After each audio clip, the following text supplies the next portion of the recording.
The end is nigh. Hell on earth is just around the corner. We're all going to die. Well, that's the impression you might get from some of the overheated predictions that environmentalists like to make. Today, we're told the world is no longer dealing with mere climate change, but with climate catastrophe. I don't have a future! Not global warming, but global boiling. The era of global boiling. Global boiling. The world has entered a new dangerous phase of climate change. A mass extinction event is almost upon us, says Greta Thunberg. Roger Hallam, co-founder of Extinction Rebellion, thinks some kind of Mad Max dystopia is right around the corner. You know, hope is a mistake. I am talking about the slaughter, death, and starvation of 6 billion people this century, he says. Even the supposedly sensible David Attenborough claims that the collapse of our civilizations and the extinction of much of the natural world is on the horizon. These kinds of predictions come cloaked in the authority of science. They're given huge weight by academics and venerable institutions. But that is no guarantee that they'll come true, if prior experience is anything to go by. In fact, predictions of environmental doom have been made before. Many times before. And all of them have turned out to be wrong. According to some of the earliest luminaries of the modern environmental movement, we should already be dead. Environmental scientists have been convinced for decades that changes in the climate could pose an existential threat to humanity.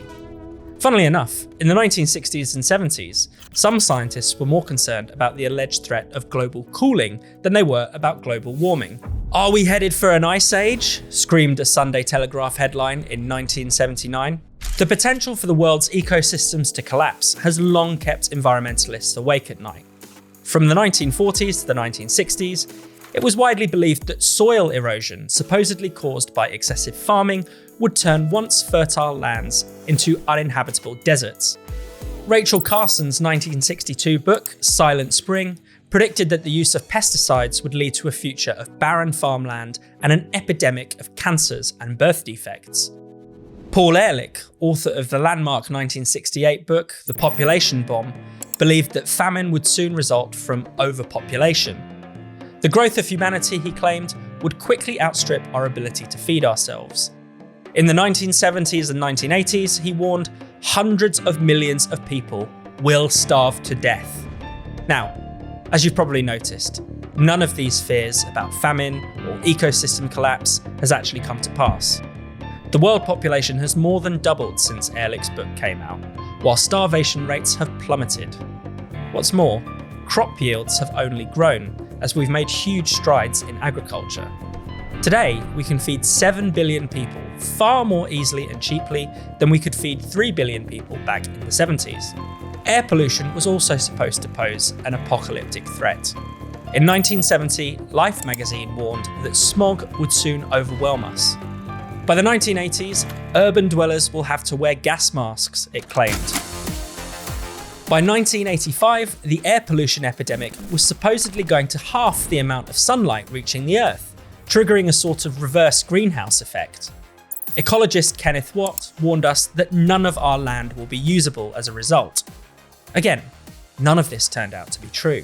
Also in 1970, Nobel Prize-winning biochemist George Wald contended that thanks to overpopulation and air pollution, civilization itself will end within 15 or 30 years, giving humanity until about 1985 or to the year 2000 if we were lucky.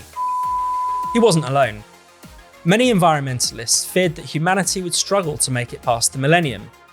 In 1982, the head of the UN's Environment Programme warned that by the year 2000, the Earth will have endured an environmental catastrophe as devastating and irreversible as any nuclear holocaust. If I were a gambler, Paul Ehrlich wagered in 1971, England will not exist by the year 2000. Even when the year 2000 rolled around and life in England stubbornly carried on, the environmental fearmongers only doubled down.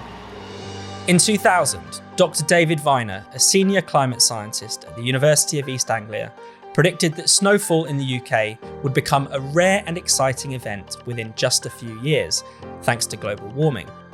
Children just aren't going to know what snow is, he told The Independent. In 2001, one of London's airports had to be closed due to blizzards. 3 years after that, Britain enjoyed a lovely white Christmas. In 2004, the Observer newspaper uncovered a terrifying internal memo from analysts at the Pentagon. It claimed that unless climate change was tackled urgently, then the UK and much of Europe would be plunged into a Siberian climate by the year 2020. Apparently, climate change carried not only the risk of rising temperatures and adverse weather events, but also nuclear conflict, mega droughts, famine, and widespread rioting. As we now know, 2020 was indeed a very challenging year across the world, thanks to the COVID-19 pandemic, but not for the reasons or to the apocalyptic extent that the Greens predicted. The climate campaigners don't want to scare us for the sake of it, of course. They want to scare us into taking action. They want us to wind down our use of fossil fuels, to cut down on travelling, meat and heating. To this end, they've presented us with a series of supposedly critical deadlines, before quietly pushing them back. On the 21st of June 2018, Greta Thunberg tweeted an article that claimed climate change will wipe out all of humanity unless we stop using fossil fuels over the next 5 years. By the time 5 years passed, and the world had still not stopped using fossil fuels, that tweet had been deleted. We have 18 months to stop climate change disaster, warned the then Prince Charles in May 2008. 8 months later, he extended his deadline to 100 months. A high-profile Guardian campaign set the tipping point at the end of 2016. That deadline also came and went without much comment. Today, some of the most alarmist voices no longer bother making predictions. You can hardly blame them, given their track record of getting them so wrong. Instead, they say the climate catastrophe is already upon us. The media serve up a daily diet of fear-mongering about flooding, wildfires and hurricanes, which is supposedly more violent and dangerous than ever. But this apocalypticism simply cannot be squared with the facts. The rarely spoken truth is that the number of people actually being killed by climate is extremely low. In fact, it's actually decreased, even as global temperatures have risen. Climate-related deaths have fallen by as much as 97% over the past 100 years, as economic development has fortified humanity against nature. The economic cost of these disasters has fallen as well, from about 0.25% of GDP to around 0.2% over the past 30 years. Green prophecies of doom have often been ridiculous on their own terms, but there is another reason why this fear-mongering is always destined to be proven wrong.